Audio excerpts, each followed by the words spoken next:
Welcome back to Softcore History. I'm your host for the week, Dan Regester, joined as always by Rob Fox. What up?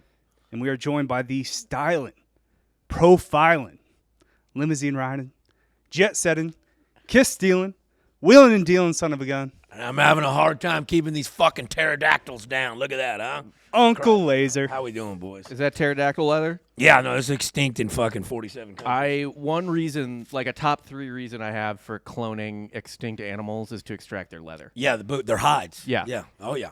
I mean, you get because like, those ostrich boots and shit, they're kind of cool, but you got the bumps all over them. I want like a bird. The quills? Yeah. I want the like bumps. a pterodactyl. Get like a dodo bird. Yeah. That's the only reason is to Think hunt of how many and harvest boots you their could leather. make with a mammoth.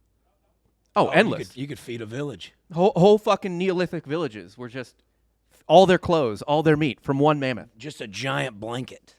I feel like we predicted this on the show before, Lazer, but I feel like you'll probably potentially partake in this one day. Eventually, they'll clone a mammoth, and Texas will be one of the few, if not the only states, because there's a lot of like fucking exotic animals and shit here, a lot of Tiger King shit. I know Tiger King was in Oklahoma, but like there's weird. And if you drive down the highway, you just see a fucking zebra. Exotic ranches and shit. Yeah. Eventually, you'll be able to hunt a mammoth on someone's ranch in Texas. Out of a helicopter. With spears. Yeah, no, it should be. You got to do it with spears. You got to do it on horseback. Yeah. If you kill a mammoth with an AR, like, you're a bitch. Out of a helicopter. You can do spears out What of if a we helicopter. threw spears out of a helicopter? Yeah. Just barrel roll into a spear throw, dude. I'd be okay with that. Yeah, hell yeah. Yeah. Okay. Or like a Legolas type of kill where you just climb it and fucking arrow it in the head. Going for Xerxes. Yeah. Yeah. I don't. But I want that to happen so bad. Like, you're just on a ranch with Aaron Rodgers and you doing his weird hippie shit, just slinging spears through a mammoth skull. Him, Jake Paul, Yeah. Aubrey Marcus. That's my dream for the future of Texas. Is mammoth hunting on a ranch. I can't wait. That's when we truly know we're free. Yeah, that's when we're back. And then you get the boots. And probably a sick-ass fur coat, too. Oh, yeah. All right, so Lazer, thanks for coming in. I know you have no idea what the show is. I don't, but I love history. Well, today we're going to talk about something that's right up your alley. All right, bet. What do we got? We're talking about the early years of what we now know as professional wrestling. Oh, shit. Okay, so it's not just like, we're not just talking about states and fucking, constitutions. We're No. talking about fun shit. That's Yeah, not okay. our, that's I mean, not that's our a vibe perfect fucking tank top you wore. Oh, yeah. No, that's me all the time. here. Yeah, Did not tell him. Yeah. No, I had no idea what this was, but this is going to be great. What year does this start? Because we always joke on the show that, like, the first, 30 years of professional football was just, literally homeless people. Just, jumping off a train car. Oh, and that's all this entire show is the Carney years. Yeah. I think you mean, when did it really click? When did wrestling become the dude? When Stone Cold won King of the Ring, and he goes, John 16 just says, say your prayer, bump your Bible, but Austin 16 says, I just whooped your ass. That's when wrestling started for me. Now, this is perfect because obviously me and Lazer, probably huge wrestling fans. I was a wrestling fan growing up. No, you weren't. Not in the same way we were. No, certainly not. I wanted to be a professional wrestler until I was 16. That's kind of a major part of why I didn't get laid until I was 18. Nice. I Nice. mean, me and my friends would go watch the poor kids who wanted to be professional wrestlers. Does that count? I had a bunch of buddies' dads that would run local shows. Yeah. So we'd kind of hop in the ring, entertain 15 people. Yeah. Who were your Yeah. parents' friends? They weren't my parents' friends. Oh, okay. They were my friends' parents. Okay. Yeah. He's still even. Briarcliff was a different part of town. Yeah, I guess so. Did you ever wrestle at all? Oh, dude, I used to wrestle all the time, yeah. Yeah, like in a faction or a ring, because I did some in College Station about 2 years ago. Saw that, trained yeah. and did all that, but I didn't know this. I don't know if you know this. I didn't know this. The referee, I thought forever, was just a pawn, just part of the script. Right. He's the ringmaster. Because if you get concussed, he makes sure you get into your next spot and helps you finish the match. He's almost the director of the... He's the guide. And that happens a lot. Oh, goddamn, dude. All the If time. you don't take a bump correctly, you don't tuck your chin, you hit your fucking head, instant concussion. Yeah, dude, people are getting squared up on the back of the head with a fucking steel chair. Yeah, that's crazy. Like that, I've taken, just to show the difference here. If you've played soccer and you don't head the ball in the right spot, if you take it off, right here or something like that, you're just, confused for, 10 minutes. You're just walking around you don't know what the fuck's going on. And I obviously grew up in Philadelphia, home of ECW. Oh, I just came back from there. Great. I love Philly so much. Extreme Championship Wrestling. Yeah. So we went above and beyond. We're hitting each other with light tubes. Oh, yeah. Barbed wire, thumbtacks was a big one. Mm-hmm. Yeah. get the blood out. I don't know how I'm alive still. Yeah, I'm wondering. Mm-hmm. Maybe this is how you didn't get into the Naval Academy. Like, if you hadn't backyard wrestled, Yeah. you're a midshipman. Obviously, everybody starts on a trampoline when you're like Yep. 10. You do shows Or on really, a trampoline. do they start on a trampoline, or they start like with their dad, roughhousing them, throwing them in the drywall in the bed, and Or shit, like just beating the shit a out of Hulk 'em. Hogan wrestling buddy. Yeah. Yeah. The little dolls and Yeah. shit. Yeah, dude. You throw those around. Yeah, goddamn, I forgot about that. Because your parents teach you not to hit your sister. Yeah, it's not good. They fall weird. Yeah. You start wrestling with it. A couple years later, cut a hole in the crotch. Mm-hmm. You can't sleep without them, actually. Becomes a different situation. To this day, I still sleep with my Hulk Hogan. Yeah. I got the Randy Savage one. Oof. Randy Savage was my guy. But no, obviously the sport of wrestling dates back to the Greeks and Romans, and a baker's dozen of U.S. presidents have grappled in the past, including Washington, Teddy, Taft, and of course, wrestling Hall of Famers Abraham Lincoln and Donald Trump. Donald Trump is a wrestling hall. Wait, but for his being in the WWF? Yeah. Okay, Yeah. He is the only commander-in-chief to ever be hit with the Stone Cold Stunner. Oh, boy. For now. There has been, it can be, a little history fact, it can be, Abraham Lincoln went up with his cabinet to that little place in the woods before the proclamation of Declaration. Before he ended slavery, they went up there and wrestled for 12 weeks. And then he came back and he's boys like, being boys. We're freeing the slaves. And then he got shot in the back of the head. Yeah. So a couple of, boys wrestling around like, hey, I don't think we should have slaves anymore. And then a couple others being like, no, I will wrestle you for it. I will wrestle you for slaves. Yeah. He won the match. Yeah. And Look, if that's how you got to get it done. They're greasing up, too. Yeah. It's getting filthy. Yeah, what do you think singlets look like in the fucking 1860s? Oh, have you ever seen the painting of Lincoln wrestling? It's him. He's shirtless basically, and I think much like they do with Christ, like the painter might have done him a few favors being cut. He was pretty cut. Yeah. But he was just there, like it was like half wrestling, half like he looked like he was bare knuckle boxing almost. You know what I mean? What? He's like 6'8" too, right? He was like a tall motherfucker. Big, yeah, he's too, a big just dude. Like, oh yeah, I Good bet his reach. reach was incredible. Yeah, Yeah. there you go. Yeah, it looked. You know what it looked like? You know what his painting Squeaky looked like? voice, though. Really? Incredibly high-pitched Have you voice. seen the movie Lincoln? They have recordings of him. No.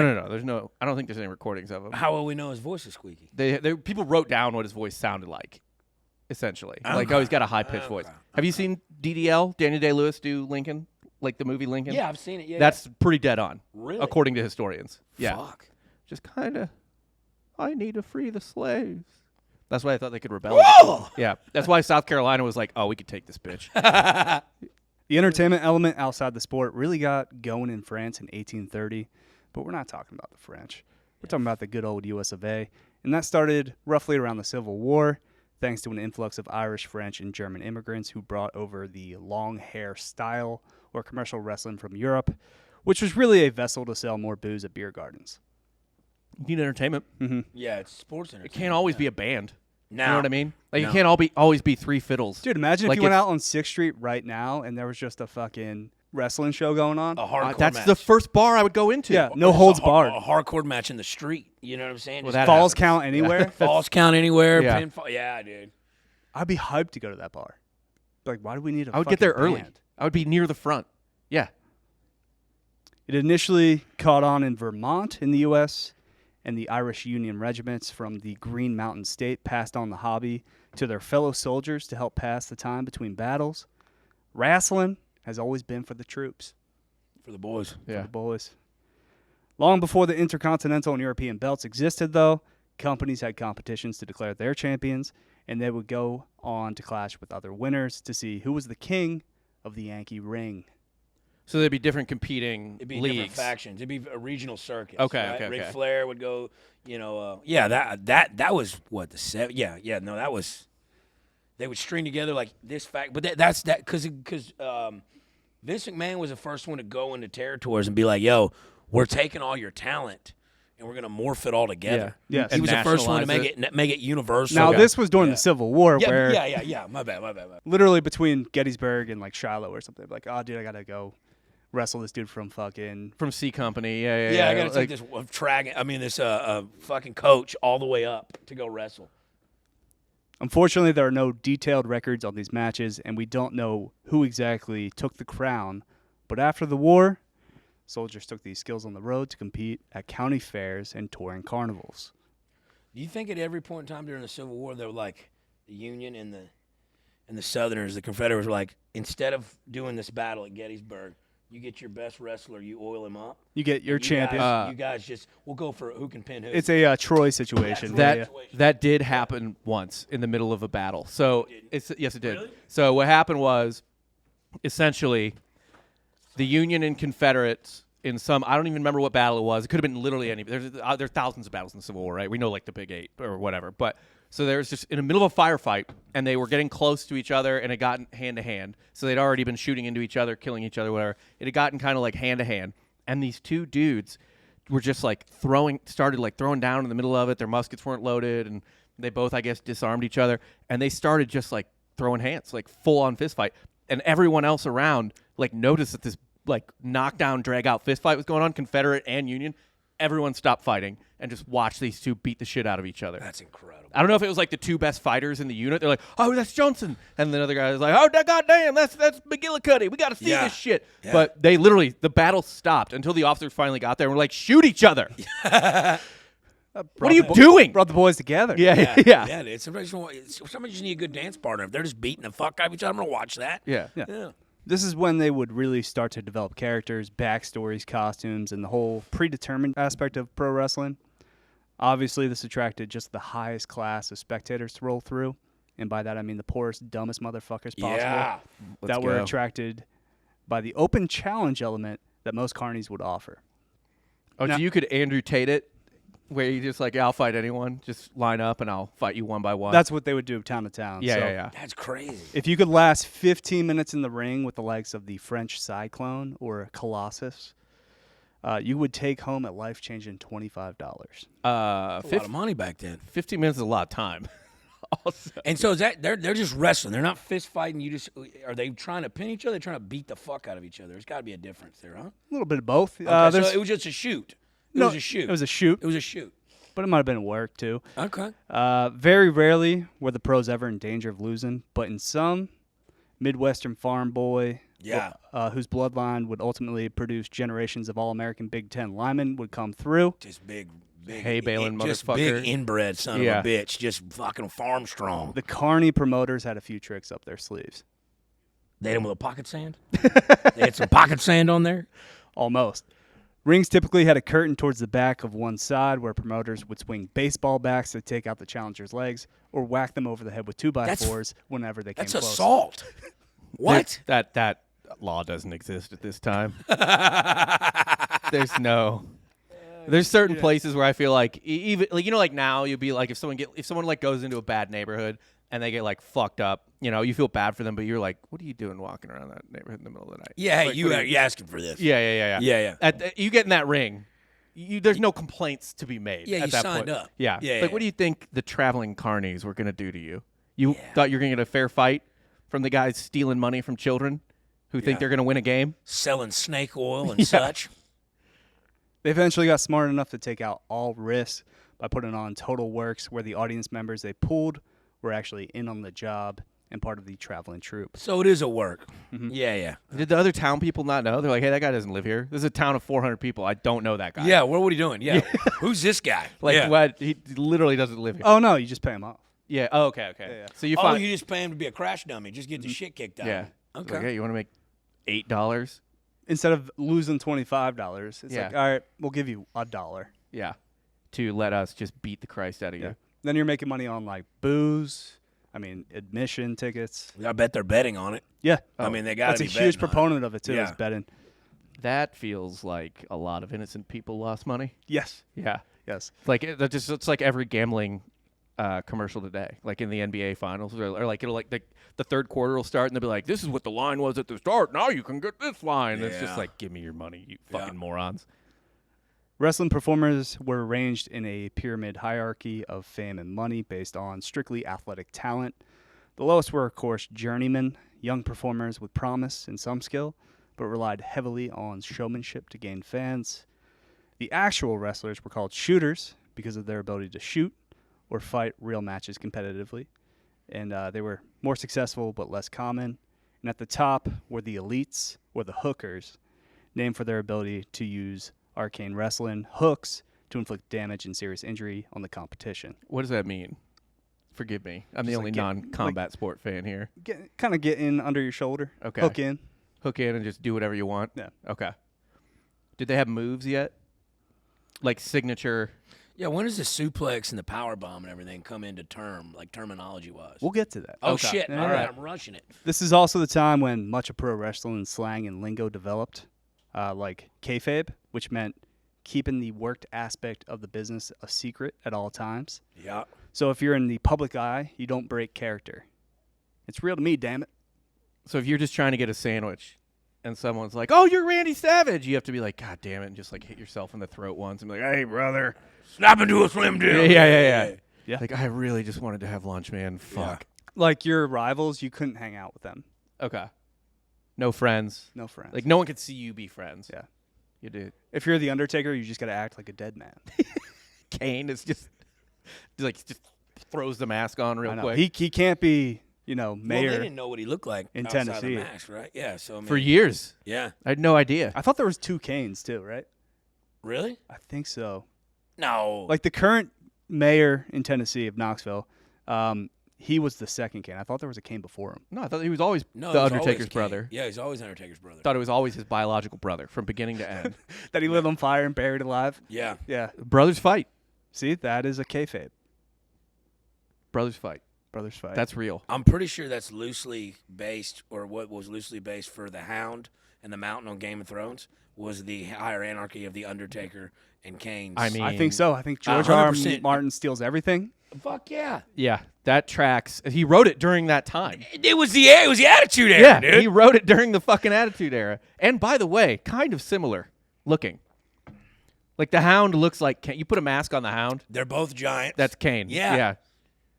They really gave a bad impression of the Undertaker, huh? What, the Mountain? Yeah. He, raped a lot, certainly, but But when he puts his fingers in old boy's eyeball, oh my god, That dude, was- the most. I was. We're talking about the American badass, though. I was like, truly, that was the only time I've ever watched anything and been visibly shaken. I was. Yeah. I was like, what? You know what saved me is that same night. I felt the same way when he tombstoned Linda McMahon. Oh yeah, I forgot about that. That's got to be the only Secretary of Education that will ever be tombstoned. Really a lot of first in wrestling with this administration. Yeah. A veteran by the name of James Harum McLaughlin was the first major star in American wrestling when he won the title of collar and elbow champion in 1867. In March 1870, a tournament was held, and the winner was awarded the first belt with a gold buckle, much like the titles we know and love today. Nice. With like a rodeo belt. Yeah. At the time. In the final match, McLaughlin was well ahead against Barney Smith, but the referee declined to end the match, so McLaughlin slammed Smith off the stage onto his head, knocking him out cold and leading to his death soon after. Oh shit. That'll happen. They're killing for belts back in the 1800s, huh? That's like every sport, though. Like, dudes were taking baseballs to the dome, and it's just like, well, it's 1880, so he's dead. You know what I mean? Like, there's Yeah. no medicine for this. Or like football. Or helmets. Yeah. Football, I mean, people were just the best. You know, like the history of football, right? How Teddy Roosevelt had to intervene and shit. The funniest part about that, though, is it wasn't like professional boxcar hobos. It was like Princeton kids Yeah. settling scores and murdering each other on the field. What better way? I know. I mean, the University of Florida had to flee the country of Cuba. Really? For physical reasons. Like they were like, they're going to murder us, and the referees are not on our side. Jesus Christ. But yeah, I feel like any sport before 1920, it was just like, you might die. Yeah. This is a blue collar occupation. Touched on it in the Patreon. Ty Cobb beat a man up with no arms. The man had no arms. Yeah. Ty Cobb used his arms to beat up the armless man. Because he was talking shit. Yeah. Despite remaining inactive for nearly 4 years after that, he was generally considered the reigning champion. His next match came in February of 1875 with a decisive win over Mike Whalen, in which he collected $2,500 for the match itself and another $15,000 by betting on himself. Believing in himself. Yes. That's crazy. Yes, despite most of this being a work, a major appeal of this competition was gambling. So, yeah, it seems... It's It's a test as old as time. It's just people in the stand. How do they even get a piece? I feel like it's just people next to each other. Like, I got 20 on Old No, they Johnson. have a book runner in the crowd, probably Okay. taking like the up high, the downs. If you want to get in there, Yeah, it's like yeah, Churchill yeah. Downs or something. Like you Yeah. got to go to the booth to place your bets. McLaughlin fought several times in 1876, killing another man in Dutch Hogan and paralyzing another in Charles Mears. Jesus Christ. When did it become like organized? Like where they were like, hey man, you can't kill this fucking guy.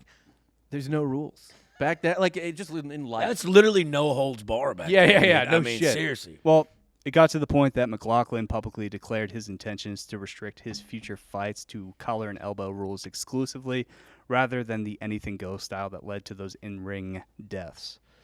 Because at what point are you looking across from a man knowing, hey, we're doing a work, right? Yeah. And we're gonna, do some moves here, and then you're just like, fuck this, I'm gonna break this dude's jaw with a sledgehammer. Like, when does it come? When does it just bow? When they stop listening to you. There you It's go. like, we agreed to this. Yeah. If he one pulls- wrong move, He pulls an extra move that's not in the script. pocket sand. Yeah, pocket sand. Your spinal cord's done. Or say he drops you, like, wrong. Or the crowd cheers for him a little too loud. Yeah. I feel like it was very Wild West back then. Incredibly. Yeah. The man often referred to as the father of American pro wrestling was William Muldoon, where McLaughlin was still very much blended together with legitimate competition and showmanship. Muldoon rehearsed all of his bouts. He was also a former soldier, an American volunteer in the Franco-Prussian War, and a New York cop who ultimately gave up law enforcement to join a traveling athletic troupe to put on wrestling shows. Why did he volunteer for the Franco-Prussian War? Just wanted to get some. Of all the things. He wasn't old enough for the American Civil War. Oh, and he felt bad. He's just a lot of dudes walking around with one leg, and he's like, that seems sweet. Yeah. I would, I need this. yeah. His matches. I feel like everybody was bored back then, though, too. Oh yeah, he had Like, I nothing mean, to- like, what we just, just baling hay and shit out the Yeah. farm, and it's like, oh, I can go kill some people. I mean, I feel like that'd be Dude. funner than. We've done a ton of episodes on like entertainment from the 1800s, and the number one takeaway all the time is like, man, people didn't have fucking anything. They wanted to go to war. And two things with that too is, so one, by the way, like novels at this time were not really. If you were a dude and you read novels, you're gay. Yeah, well, you're still gay if you read novels True. now. Well, Yeah, we're yeah. back to that. There was There was a period of like peak male literature, and now it's back to just you're gay if you read. Yeah. But so like novels were only for chicks, so dudes had like no entertainment, and so they would go do and watch anything. The best example we ever had was there, like they're traveling circuses and shit all the time, and there were elephants in these circuses, and they would obviously torture the fuck out of these elephants to get them to behave because they were just like, yeah, to get an animal to behave, you Torture it. beat the fuck out of Put it. your cigarettes out Torture it, on them. yeah. Yeah. So one day, this one elephant had misbehaved too much, and they were like, "We got to teach it a real lesson." And they were like, "Anyone who wants to come out and watch us teach this elephant a lesson, come on out." They're just in some town in Illinois. They're like, "Yeah, come on out. You can see it. It's fine. It'll be fun. You have a TV? No, it hasn't been invented. Let's go watch this." So the whole town comes out, and they tie each of the elephant's legs individually. They chain it to a tree trunk in the forest, and then they just start a bonfire under the elephant's tummy while the whole town watches. just lit it on fire. Just a roast. That's a roast. Just an elephant roast. No, they Alive. didn't kill it and eat it. They just gave it a bonfire until it learned Burn its the lesson. belly. Yeah. Holy shit. But you know what solved all that? Television. Yeah. Yeah. It's not. You don't need to watch an animal. Yeah, you don't need to watch an animal get lit on fire. We're soft now. It's exactly. But we were able to accomplish such great things. People are always like, "Oh, how did they build the pyramids?" Oh, dude, they had nothing else The to aliens. do. Aliens did No, that. not the aliens. That's my answer for everything. Like, how do they do that? Well, they didn't have anything else to do. There's no hobbies. Just move it. Yeah. Yeah. You need something to do. And also, just what are you going to say no to a king? Yeah. They'll burn your belly. They'll burn your fucking belly off. And everyone will watch because they don't have anything else to do. His matches on these tours were always around 15 minutes, and it was scripted that he always won, of course. Bill would also regularly send employees into the towns ahead of time to hype up the coming matches, and this is kind of the earliest example of what would become known as modern professional wrestling promotion. So they just send a marketer to the next town over to be like, "There's a big fight in Johnsonville tonight. Big Buck McKillahan is fighting. He never lost." And everyone's like, "Well, 6,000 bouts. yeah, They Bill Goldberg him. Yeah. They Bill Goldberg him. we don't like Bill Goldberg on this podcast." We Oh, do. yeah, no? I love Goldberg, but he did flag us. He flagged y'all? Yeah, we were at that. Were you at that? We were at one of the demolition ranch shootings. Oh yeah. And he was getting interviewed on Drinking Bros, and he had brought his Desert Eagle to the table. It has a hole the size of my fucking mouth in its barrel. And he was just like, they were like, oh, is that your Desert Eagle? And he was just, it was loaded. And he was like, oh, yeah, check it. And I'm sitting off to the side as a producer. Shit. And he's I'm like, right yeah. behind the And camera. he's behind the camera. He was just pointing it back and forth to the both of us, not really, just showing it off. And I was like, get this the fuck. It was who brings a loaded gun to a podcast? Well, we were at the gun range. I mean, still, I agree. God damn, dude. I agree. Just laid it on the table and then was like, yeah, this is my Desert Eagle. Look at it. And me and Dan were like, God fucking damn it, dude. And he had a couple beers in him. Yeah, That's okay. So Goldberg, Love him. Love Great Goldberg. guy, dude.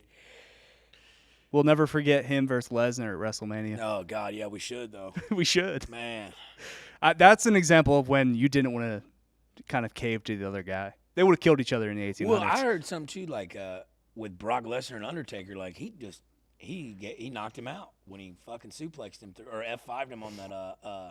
It was during the WrestleMania. It was like he didn't want to lose, but he just knocked him out and he had to lose. Yeah. Yeah. So I mean, Wait. Undertaker lost his only match at WrestleMania because he got knocked out. yeah, that's what Paul Heyman said. That wasn't scripted? That's what Paul Heyman said. I saw an interview with Paul Heyman, and he goes, "Yeah, it was not designed. He was supposed to finish that. He was not going to put him over. Yeah. And Lesnar knocked him out. Think of all the people that lost money on The Undertaker. Yeah. Who's Can you betting bet on? it? You can't bet on. You can. you can. Well, you can now. Certainly, you can bet on it. So if you want to make a lot of money, just make friends with a writer in the WWE. Oh shit. I think they put limits on it, but yeah. Yeah. Lesnar, by the way, had the greatest part of the Vince McMahon. Did you hear about Lesnar's Vince McMahon, his involvement in the Vince McMahon sexual assault stuff? All the text. So there's that chick who was suing him, and like she was like getting passed around by all the wrestlers or whatever. Yeah. So they signed Lesnar, and McMahon's like, yeah, I got this chick. She'll like fuck you anytime and all. He's married, by the way, Lesnar. But You he's can like poop on her. yeah, he's like, you can poop on her. Well, shit of or course, whatever. he's married to Sable. Yeah. And so Lesnar texts her and is like, send me a video of you peeing. Like piss in the toilet and film it and send it to me. And so she does. And she sends it to him. And Lesnar just types back, bitch. No other words, Just bitch. bitch.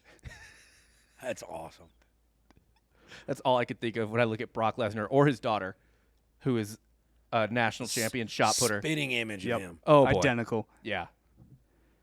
Muldoon was never defeated for his championship belt. He wrestled in the final match, or his final match in 1890, defeating Evan Lewis in Philadelphia. He symbolically passed on his title to his protege, Ernest Robert. Muldoon would make his final appearance as a wrestler in the charity exhibition match against Robert in Madison Square Garden in 1894. How old is Madison Square Garden? Yeah, I Old didn't know as it was that hell. old. I didn't know it was that old. 1890s? Yeah. When was the walking competition? I thought that was in the like 20s or something like that. No, that was like 1890s, early 1900s. Jesus Christ. Yeah. That thing's been around for. Is that our oldest arena? It has to be. Has to be. During the late 19th century, early 20th century, wrestling was dominated by Martin Farmer Burns and his student Frank Gotch. Gotch was regarded as untouchable at his peak and became the first to actually claim the World Undisputed Heavyweight Championship by defeating all contenders in North America and Europe. And a guy we covered on our Patreon, George Hackenschmidt. Hackenschmidt. Oh, wait. So they were. It was that same. They were doing the same thing? Mhm. Okay. I was wondering where they fit into this. Yeah, Hackenschmidt, obviously the creator of the bench press, too. Oh, I didn't know that. Great guy. And the hack squat. I knew it was a hack squat. I didn't know it was a bench press, though. Yeah. They had 2 matches, 1908 and then 1911. And it's seen as 2 of the most significant matches in history because the 1911 rematch had a crowd of 30,000 people at Comiskey Park in Chicago and had at the time, the biggest gate of $87,000. Holy shit. But this is also a time when the public starts to realize, oh, hey, it's fake as hell. This is fixed. Oh, that's when I start kind of questioning. Huh? Because up until this point, you could lie, and people were like, "Oh, dude, it was a great fight." People are getting wise to it. It's the 20th century. Yeah. They're not falling for that 1800 shit anymore. Nuh-uh. Also, really, the problem is that Well, it was prohibition during that era too, and everybody wasn't drunk no more. yeah, they're sober, so they're catching things they There wouldn't. it is. The other problem too is, and this is why it lasted for so long, is no one suspected it. Someone has to get paralyzed every couple of years, like legitimately paralyzed. Yeah. The deaths actually helped to the storyline. Yeah. Yeah. Well, it makes it real. Right. Yeah. If you don't sacrifice someone, then people will stop believing. You'd be like, okay, you say it's fake or whatever, but that guy is in a wheelchair. Jobbers Like, serve that guy- a purpose, right? Yeah. Yeah. You got to get these dudes that You are. need the journeyman who are willing to take a bump. That guy had there's a toilet under his chair. It just leaks into it. It's like, we'll Okay? take care of your family. You just Yeah. you got to go.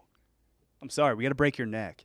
I mean, at least find someone with terminal cancer and be like, hey, we have a business. Yeah. You don't have any money and a whole family to take care of, and you're gonna die. Let's throw you off Hell in the Cell. Yeah, let's just can one of our Mick guys, Foley was not a jobber, goddammit. No, it wasn't, dude. But he wasn't supposed to do that either. We're talking about dudes that would have been on like Sunday Night Heat, you know, the good old days dark before the shows. pay-per-views. Yeah. An hour or so before the men were set to enter the ring, White Sox owner Charles Comiskey learned the dirty truth of professional wrestling and held a conference with promoters, wrestlers, and referees, informing them that he wouldn't allow them to stage this robbery in his park. What year was this? 1911. That's ironic, since his own team I was threw the about to World say, Series. wasn't that this when it fixed right around Yeah, that 8 time? years later, they So he put- goes, hey, you can't fix this fight, but we're going to fix this World Series. What a fucking cocksucker. Huh? Listen, he had morals then. You got to think Arnold Ross. Oh, he had money on it. He hung around too many wrestling promoters, and he was able to throw the World Series. Yeah, he picked it up from them. You got to think Arnold Rothstein was in on a lot of this wrestling bullshit. The guy who did fix the World Series. The chief of police ordered to call off all bets, and once making the announcement, the crowd answered with an angry roar followed by a confused silence to what was happening. The bout still went on as planned, with Gotch pulling off the win, drowned out by 30,000 strong booing the ever-living shit out of the event. I say you keep the bet. They don't know who's going to win. You know what I mean? Even if it's predetermined, they don't know who's going to win. Their bet is just the same Yeah, as why bet. aren't they paying off these guys? Why aren't they giving them a cut? I feel like they just didn't want to cut them in. Like, why are they going to tell everybody it's fake when it's like, hey, we got a money-making business here? Yeah, Or we're going to print money? Let's do that. Let Comiskey in on the tape. Yeah, if you're that dude, worried. give him a fucking percentage. Like, It's how called much- the VIG. It's called the VIG. This was the pivotal moment where Americans finally saw pro wrestling for the magic it really was, an entertainment product, not a legitimate sport. Because of this, wrestling went into a tailspin in popularity.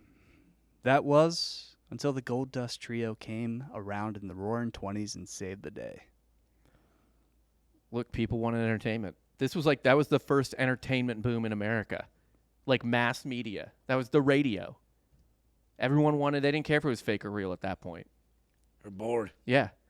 But they wanted more. Like the radio got its hooks in them. And they're like, I need more fucking shit to make me interested. So Ed Lewis, Billy Sandow, and Toots Mont revolutionized and saved professional wrestling with their promotion. They were the pioneers of signature moves, finishers, tag team matches, distracting and subduing the referee, Okay. a classic, Love that. and flashier, more acrobatic stunts to get people in on professional wrestling. See, more people need to do Hardy Boy shit. Yeah. Swanton bomb, dude, from the top row. Yeah. I was always a big Hardy Boy guy. I was too. And that's why my dad thought I was gay. Because the fishnet stockings and the colored hair, dude. I went to Monday Night Raw as like a 10-year-old, and yeah, I wore just that. I was cutting fucking. Were you really? Yeah. You were a scene kid. I wasn't. I was a Hardy boy. Yeah. But for the night, I was. Yeah, dude. Hardy Boy also just an inherently gay name as well. So Yeah. none of that helps. Yeah, what are they? Why go that? I don't know. You got to think Vince Could have been chose the it. Bash Brothers or anything. dude, Right. Or the, Well, we already had the Dudley Bros. those were my favorite. Yeah, they were kind of like the Bash Those were Bros. ECW guys. Yeah. Those were ECWs in the beginning. I mean, the Dudley Bros were. I mean, no one would be like, "Oh, I think my son might be a little fruity if you were dressed." No, they think you're retarded. They think you got Down syndrome. Yeah, but they're walking around with Stacy Keibler, and Yeah, she was looking fine as Yeah. hell in them shorts. yeah. So When I quit drinking, Yeah, But yeah. Lazer said he quit drinking before the show, and Grabbed then a he beer. saw that I had a real fancy When IPA. Stone Cold brought it on. He was the first one to drink beer in the ring. Did you know that? I did not know that, Did actually. you know that? No. He was the first one with a beer sponsorship in Who wrestling. sponsored him first? It was Was it AB or Miller? Or was it? it was AB because he would do Bud Heavies. Yeah. He would Well, do he's Bud got it. Heavies. He can't do Bud Lights on a. Yeah. Like, even that's not even like a current political thing. It's just like that he needs to do a man's like. yeah, you got to heavy do beer. the diesel. Yeah. He really though he's really got like Milwaukee's best vibes. Oh yeah. Yeah. Hands down. Like Budweiser almost seems like he looks like the type of guy who would only drink Budweiser because he's at a steakhouse and they won't.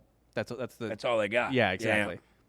The Gold Dust Trio would actually kind of revolutionize the game by, rather than paying traveling wrestlers to perform on certain dates and combining wrestlers in matchups when they were available, they actually kept guys on the roster and would kind of develop these long-term angles and feuds for months and even years at a time. So this is kind of what we really know as professional wrestling. That's when it comes about. Was the 20s. Okay. It was a big decade for showmanship. Mm-hmm. You know what I mean?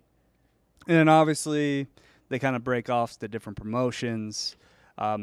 They kind of go under the Gold Dust Trio after like the 25-26 because some of their guys just go rogue. They want to strike it on their own. No, they just go against their orders. Oh. Like, you're supposed to lose this match, and then they're like, fuck that, I'm not losing this, dude. So it becomes a real fight at that point. Kind of, yeah. Love that. Mm-hmm. That's what I want. I want someone to go off script and then they just actually have to fight each other. And then Could they fight even? You know what I What? mean? Like, could an actual, other than the like, real fights break up even in professional wrestling now. but like other than the like 5 or 6 that are like trained MMA fighters, or like Lesnar was MMA, right? First. Yeah. He was a he was a college wrestler. Oh, college wrestler. college Okay. wrestler, pro wrestler, went to the UFC, Oh, okay. then came But then back. like Kurt Angle was an Olympic wrestler before he became. Won a gold medal with a broken freaking neck, bro. But I feel like He's a most stud. of them, Stud. they're just like. Perk Angle. Perk 30 angle, dude. They do a 30 for 30 perk 30 angle, dude. I feel like most of them can't fight, like actually fight. Like it'd be like watching NBA players fight well, each other. CM Punk tried to go to the UFC and just got run by Mickey. Yeah. Yeah. And then Shamrock was a big. He was in MMA and the. Then went to wrestling He after. did, Yeah. Yeah. But like most of them are just like acrobats. Yeah. Yeah. I mean, I guess The Rock played like football. It's always been a circus. Yeah. Goldberg also played football. Yeah. But Mark I feel, Henry was world's strongest man. Yeah. but that doesn't. It's the type of thing where I think about like Superman, where I'm like, why would he be good at like he's strong, but why would he have good form in He fighting? can't ride a horse. Yeah. Yeah. Yeah. No. Yeah, it Yeah, makes that- more sense because like Rey Mysterio in real life is not beating the Big Show. No. That's never happening. Well, it's David versus Goliath. You never know, though, dude. Did he bring a sling? He did not. Well, He the should've. 619. Yeah, that was his finishing move. Okay. It was essentially a human sling. That's a human sling. Well, Bret Hart and them, they were the real deal. They were the real deal. They were the real. They were wrestling, doing all that The shit. Montreal screw job. Montreal. God damn it, dude. I love Shawn Michaels. So they also consider that fight in 1911 the original wrestling screw job. Hackenschmidt allegedly was supposed to win. Oh, and he got. Oh, What? shit, Once they the were in money on it. was off, it didn't matter anymore. He also had a bad knee. So he came into the fight with a bad knee. And Oh yeah, didn't he just go after his knee the whole fucking time? yeah. Yeah. Yeah. Well, if he's got a bad knee, go. He's like, ahead. I'm not going to lose this fight. What are you supposed to do? Only throw the ball in where the batter can hit it? Yeah. You know what I mean? It's Yeah, a we know work. it. Yeah, we're just only throwing it down the middle. Yeah, It's a dude. scripted fight. And he's like, I'm not losing this dude. He's got a bad knee. Yeah, people think I'm a pussy if I lose this scripted fight. I gotta. Not with this knee. Yeah. And that is where we're going to stop today because I just thought, like, just those really early years. Obviously, there's plenty of coverage with the Netflix documentary on the Vince McMahon stuff, how he kind of revolutionized the game. Up until that point, it was all just regional stuff, like we kind of Yeah, Ric Flair. Referenced with the, earlier. Yeah, with what was some of the I can't remember the top of my head what the. I imagine you've come across Ric Flair with your activities as a comedian. Yeah. Kill Yeah. Tony. I was there when he shit his pants for the first time. Hell yeah. in Well, Tampa. So For the first that was time. that. Well, it was the first time I've seen him shit his pants. Well, in yeah, public. okay, fair enough. But he did try to take the guy that I was with, a buddy of mine who like introduced, and he like tried to steal his girlfriend there. Just Yep. The boys got He'll do that. motherfucker. The horniest. He came into our work. It was after I didn't work there anymore. Yeah. But And- I interviewed Ric Flair, and just maybe the worst interview that The Kill Tony ever one was done. pretty bad though too. When He's like that every time. When he walked off stage and shit, I was just like, You would think he would turn it on, but I guess he's just that part of him's I gone. think he's too young. He's too old now, man. He still eats pussy on a train. Yeah, he does. That came out after our interview. So Way after. No, we interviewed him, and we led off with like how he's kind of indestructible. He survived a plane crash, and he took it a totally different way. He's just Really? he's like a lot of good people died on that plane, and we're like, all right. Oh wow. It's just like had like a Vietnam flashback. Like a lot of Like I thought enough time would have lost a lot of friends that Lost day. a lot of good men out there Yeah. playing for the Yankees. He did still try to fuck Tasha though. Yeah. Then he tried to fuck our camera woman. Oh, okay. Well, Yeah. So he's still indestructible. He's really one. He's really like there's one singular focus that he has. He gave his hotel key to her in front of her boyfriend, and her boyfriend was laughing. Dude, you He's can't. like, be oh, mad it's at Ric that. Flair. Ric Nah. Flair. It's like an omen. It's just like tip of the hat. Dude. I'd be like, you can go if you want. Yeah. You notice after that plane crash though, when he would take bumps, like he would fall sideways on his back.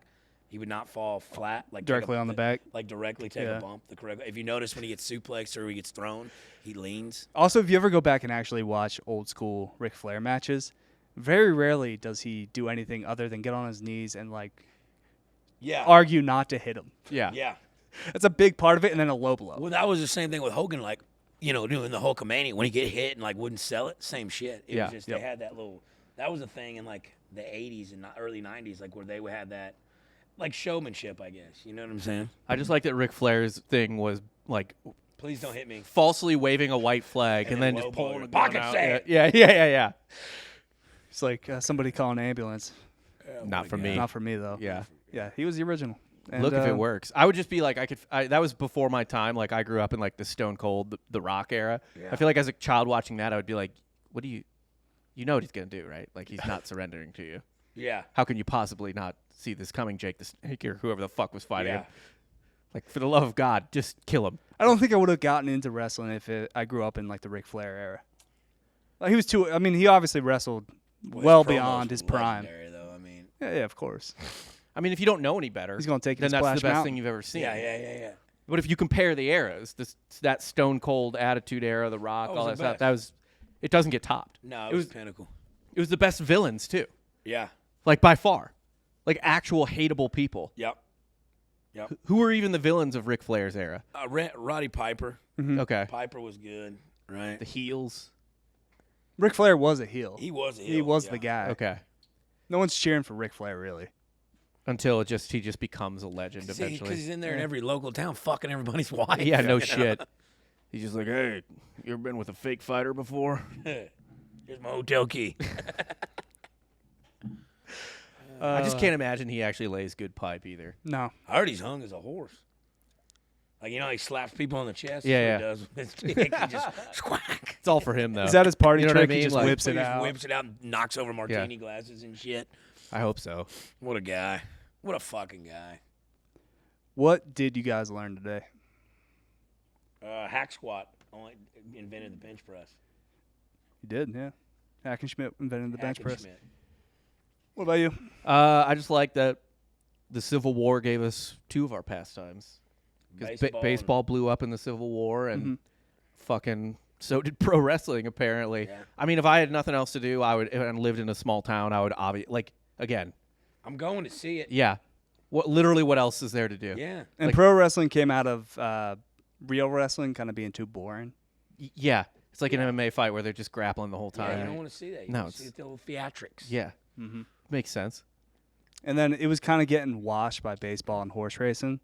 So the kind of And gold- boxing, I assume. the Gold too. Dust Trio is what kind of put them over. They made it entertainment more so than Right. actual sport. I assume there was a lot of we look back on like boxing as being like a glory sport in the 20s, which it was, I guess. But I guarantee you, just like today, there were still a lot of boxing matches where like you're just like, dude, they're just leaning on each other. Oh, you mean like the Paul and yeah, Chavez Jr. fight? yeah, Dude, where you're just Jesus like, Christ. someone fucking. Did you throw- watch that thing? I didn't. There was good fights on. Yeah, no, the undercard's always. Yeah, I mean, like, and the UFC was going on too, because Holly Holmes was on the card too. She Yeah. was on the boxing card. The UFC card was just really good. Oh yeah, that was great. That was a good one. And then we do this thing at the end of the show. called "Who is Today's Hitler?" because Americans are so bad at history, they reference the worst possible person is always Hitler. So if they you're always if- compare somebody to Hitler. No matter the situation, if you're the bad guy in it, you're Hitler, basically. You know what I mean? Like if you're voting against local proposition that expands a bus line because you don't want to get Yeah, taxed you're that extra Hitler. 3 cents, you're Hitler. So who's today's? So Yeah. who is in this story that I just told? Kind of everything we kind of covered. Who is the worst person in this story? Probably Vince McMahon having that woman get shit on by all the people, right? That'd be my vote. You know Brock what I'm saying? Brock Lesnar is Hey, calling just her a piss in that toilet, girl, bitch. I think Yeah. he later fucked her too, by the way. Like I think he did end up banging her as well. How much She got money passed did she end around. up getting out of all that? I don't think a lot. not enough not to be enough. shit on. No. No. Granted, No. I mean, girls go to Dubai for $50,000 to get shit on. I That's know a not girl went to enough. Denny's over here with a boy for $5,000. So shit, $5,000 hey, is pretty shit good. happens. You know what I'm saying? I mean, the price is the price that you're willing to accept. Yeah. I mean, everybody's got a number. yeah. Yeah. I mean, I have a Tactics. number. I'll get shit on. There's a number for me to get shit on. What's your certainly. number? I have children. Like they need to go to school and stuff like that. You got 3 kids now. Yeah. And, So imagine I that watched- number's lower now that you have an additional I watched Ric child. Flair shit on all of us at the bar, and that was for free. You know what I'm saying? He didn't even pay the drink bill.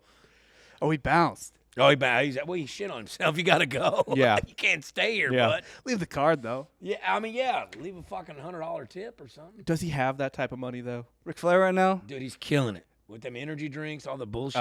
He he's might be rolling slapping in his it, man. nails. He's- That's true. Yeah. That's true. Yeah, he's not like name Pete still Rose sells. going to kind of card shows. Yeah, P Rose, who definitely lost all his money before. Oh, yeah. Signing things for $40 They're a assholes to pop. put him in the fucking Hall of Fame after he Yeah. died. It What was a bunch of lifetime ban. Yeah, but fuck. He died. Still, man. His life's over. Did you see? One of the. I think it was A-Rod. It was A-Rod said he'd live five He more would years. have. He would have. Yeah. He'd still be alive if they'd put him in the Hall of Fame. That's hilarious. Just another dude. By the way, like people stopped caring about his cheating, and then he got like a second wind of hate because that chick came out and was like, "No, he fucked me when I was 14," and Pete Rose was like, "I thought she was 16." I've never seen a 75-year-old wear a flat brim, though. That was crazy to me. I mean, when he comes out Oh, with my them God. flat brim hats. I'm Yeah. like, I don't think he had the strength to bend it. Maybe that was it. Well, he did get a fuck ton of hits, though. I'm sure he still got. Yeah, he's got He's strength. the hit king. He also dyed his hair to the end, I believe. Yeah. Very like Coach K. Yeah. He absolutely should have been like the grayest motherfucker alive with the life he led. But just kept that dye job going. Yeah. I can't believe John Daly's outlived him. He's younger than him. Yeah, but Daly's a he's had stud, cancer though. for like 15 years. At this point, he's just living with it, Yeah. right? He He's drinks not- some Diet Cokes, keep it at bay. Yeah, that tumor's part of his body. Yeah. Like it just lives with him. Well, Lazer, thank you for joining Yeah, us. thanks for having me, dude. Where can the good people find you? That's Uncle Lazer everywhere. Everywhere. Everywhere. You got anything fun coming up? Any shows? Vancouver.